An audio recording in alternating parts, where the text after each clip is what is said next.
Episode 6 of The Acolyte has just dropped, where we witness what is essentially the morning after Kymir's brutal Jedi massacre. And now it's time to break it down. Full of answers, but even more questions. It's time for me to face the High Council.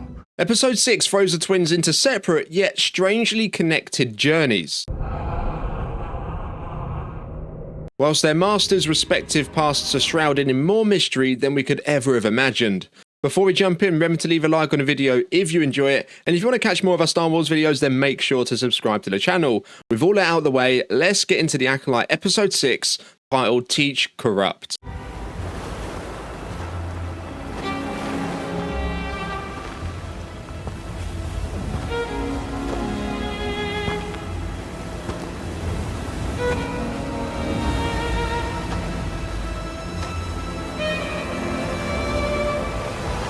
Opening on what the episode only calls an unknown planet, Osha wakes up to find some of May's belongings. She makes her way outside to realise she's no longer on Kofar, but an island, with Kymir's ship that's brought them there the only visible way of escaping.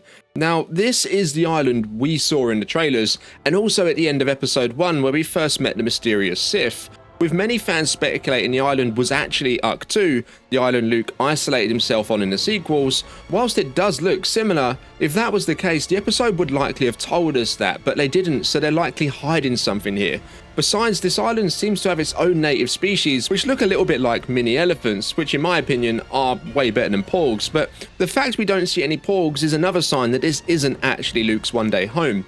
Interestingly though, knowing that the showrunner is a big Star Wars Legends fan herself, and The Acolyte is a Sith-led story, and well, you probably already know my thoughts that Kymir is actually Darth Plagueis, well, this planet could actually be Baldemnik, which is described as an ocean planet with rocky islands located in the Outer Rim. It's the planet where in Legends Darth Plagueis killed his master Darth Tenebrous while they were both mining for, you guessed it, Cortosis, the same metal that Kymir used for his helmet. Now we cut to Kofar where we see Sol and May leaving aboard the ship. He's trying to make contact with Coruscant to inform them of the Jedi casualties.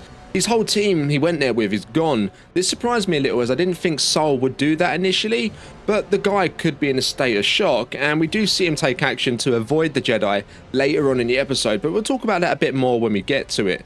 Now, he wasn't able to send a clear transmission to Coruscant with signal issues, and whilst this is happening, May's elsewhere walking around the ship, where she remembers the last time she was on board, when the twins were being tested by the Jedi 16 years prior back on Brendok.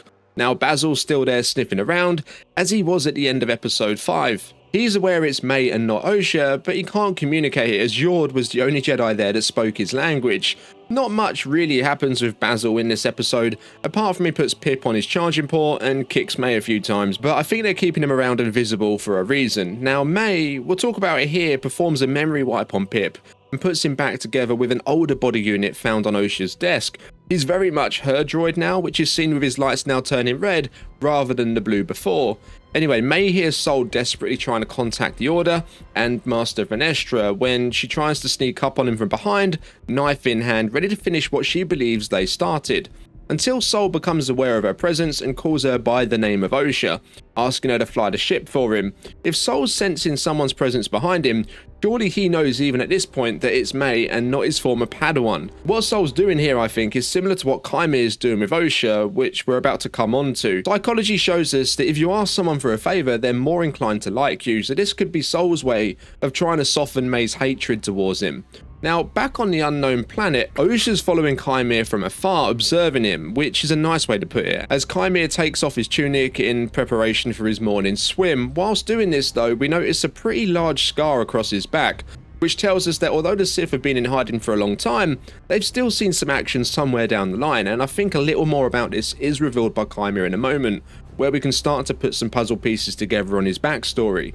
Anyway, he strips down and goes for a swim. The whole time he knows Osha's watching, and he knows this is Osha and not May, by the way. However, he's not that worried. It's all part of his plan. Similar to Sol, he's showing Osha that he isn't the mysterious mask-wearing forest monster she would have initially perceived him as, but a normal guy carrying out his morning hygiene routine. Now, Osha picks up his lightsaber he left with his clothes on the ground, where he gives her some advice on her stance. He wanted Osha to pick up his saber, I feel. He knew she hadn't wielded one for a long time, and now that she finally has again, it's a Sith one, and he's already began her training without her even knowing it. She asks him if he killed Sol, to which he replies he didn't. He admits to killing Jeki and Yord, however he puts across his point of view that he didn't kill them as people, but he killed them as Jedi, members of an order that threatens his very existence. He put across his opinion that he was effectively sticking up for himself. Now, back on the ship, Sol embraces May by giving her a hug and thanks her for saving him by steering the ship. However, he wasn't off doing anything extra clever himself. He was sitting at the ship's controls visibly upset. However, in this time, I think he was collecting himself, thinking about how best to deal with the situation at hand, aware that it's May on the ship with him and not Osha, the assassin that's already played a hand in the death of 3 of his colleagues. Now he tells May that he's ready to face the High Council and tell them everything, presumably regarding the truth of what really happened on Brendok. However, I don't think he actually intends to do this. I think it's all part of the plan he's devised. Meanwhile on Coruscant, Venestra's dealing with politics, further showing us how deeply involved the Jedi were at this time.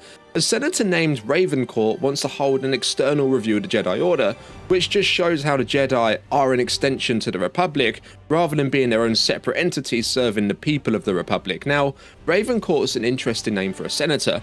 It might be a bit of a reach, but it might not be too. We know the Sith had allies within the Republic, which helped them eventually come to power and create the Empire. We learn here that Ravencourt's no friend of the Jedi, so perhaps they're one of them. Interestingly, Ravens are also associated with witchcraft, darkness, and death, so perhaps Ravencourt will be revealed to be either Mother Anastasia or Mother Corral. Anyway, Venestra receives a report that Sol has attempted to make contact, but the message wasn't clear due to the bad signal. However, it sounded like he said his entire team had fallen, to which Venestra orders a rescue team to be sent to Kofar, with her going along too.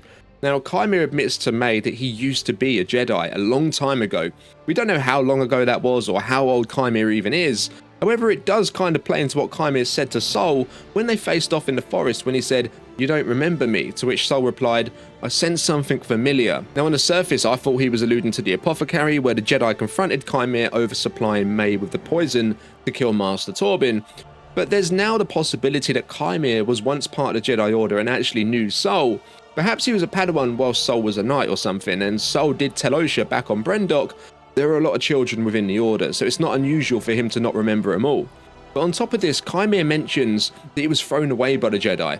I think likely due to his dark tendencies, so they decided to stop with his training. But the scars on his back do look like whip marks, so perhaps Venestra Rao was his master and they had some kind of confrontation in the past. Now Kymir is telling May a little bit more about how the Force works. We've heard it multiple times from the Jedi before, but here's the Sith's version. And it turns out that strength in the Force never really fades. Even without using it, it's all just a lie told by the Jedi, and that someone should really teach her about it. He's describing the powerful emotions that provide another way to access the Force, which is effectively what the Jedi say is the path to the dark side. And when Osha says this, he replies by calling it semantics, effectively nothing more than a surface level argument. Osha, not totally convinced by the dark side just yet, refuses Kymir's food and tells him she isn't easily corrupted. She pins the reason for her failure to become a Jedi on herself, rather than the Jedi turning their back on her. She ignites his saber, however, she stops short of killing him. Of course, it's not the Jedi way to strike the unarmed, but I really do think at this point, Osha's just trying to resist her own darkness here, which is coming to the surface more and more, and that'll only intensify spending more time with Kymir. Anyway, May pushes for Sol to tell her what really happened back on Brendok. She's realising here too that even Osha likely doesn't know the truth. It's not so much that she did and the Jedi brainwashed it out of her, but they lied to her from the outset, so she spent her entirety of her adult life living a lie. However, just at the moment the ship's power comes back on after being off for a short while, May reset Pip and tasked him with running a power check on the system. As it does, May rushes to make a transmission, however she's stunned from behind by Master Sol. He doesn't want her communicating outside of the ship, let alone with the Jedi. This is why I think he never had the intention to tell the High Council the truth, and this is the very reason why I think he'd also refrain from telling the Council about Kymir and the Sith if he makes it out of the season alive, because it would also run the risk of him being exposed as well. Now a transmission comes in from the rescue team that are en route, asking Sol to keep his transponder on. However, he immediately shuts it off and jumps into hyperspace. He doesn't want to be found at the moment. We actually see the rescue team arrive within seconds of Sol's departure, where they descend down to the planet and head into the forest. They hear from the locals of the moth activity that took place there the night before, and that could possibly be the reason behind the mass loss of life the Jedi have suffered. However, Venestra's not sold on the theory herself, sensing something more sinister at play. You're kinda led down a path here of perhaps she thinks Sol's trying to cover something up about what happened 16 years ago on Brendok, and he's taken any steps necessary to do so. And whilst I think this will be the official story to come out at the end of the show, I think there's more in Venestra's past here to discover, and I wouldn't be surprised at all to learn if it involves Chimere, with her suspicions pointing to him in the back of her mind. The Jedi coming across their slain colleagues in the forest will do nothing to ease that suspicion either, with one of the Jedi questioning whether Sol for some reason committed these crimes himself, as the Jedi were mostly slain by lightsaber apart from poor old Yord. The other Jedi also senses that it was one against many, and that whoever it was extremely powerful and made sure to not leave any survivors. However, when told Sol was a bold accusation, she mentions it could be something else, something to tip the scales of light and dark. I'm not sure about you guys here, but I think they could be pointing to the fact that Venestra is possibly aware of Chimere's existence already, with him long ago actually being a Padawan who was likely kicked out by the Order for his darkness, where he was then found by the Sith. Now back on the ship, May wakes up restrained, and immediately you can see here the different approach each master is taking with the opposite pupil. Sol tells her he doesn't plan on hurting her, that he will let her go, as they need to work together to find her Sith Master and rescue Osha. But first they need to talk, and he knows what to say. He's been thinking about it for 16 years after all. Now, the plot thickens as this indicates to me that he knew May was alive the entire time. Anyway, so down on the island we catch Chimere fixing his Cortosis helmet, and he also mentions he wants the power of two, which is something the witches refer to often on Brendok. The power of one, the power of two, the power of many. So this pretty much confirms that the Witch Coven on Brendok were affiliated with the Sith in some way. And if you've checked out my other Acolyte videos recently, you already know what I think all of that is. Anyway, what this power of one, power of two stuff could actually be referring to could be the power of one master, the power of two Sith, effectively the rule of two, and the power of many witches. Chimere confirms his scar is from his former Jedi Master, throwing him away, and then he tells her about his Cortosis helmet, telling her it's not only handy against lightsabers, but it also acts as a sensory deprivation device, allowing the wearer to establish a deeper, undisturbed connection to the Force. And I have to say, the approach each master has taken here is night and day.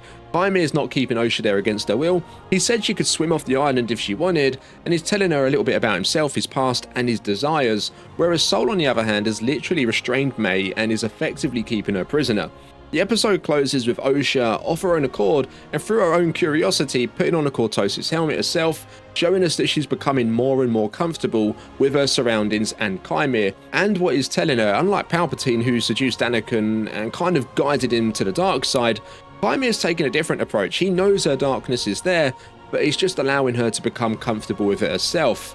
Overall, I thought it was a really interesting episode, which has actually given us more questions than answers, and the potential of the island being on Baldemnik only further raises my suspicions that Chimere isn't just a Sith Lord, and he isn't the first new Sith we've been introduced to since the prequel trilogy, but rather he's actually a very old one. That is Palpatine's master himself, Darth Plagueis. Now, as always, drop your thoughts, theories, and wildest speculations down in the comments below.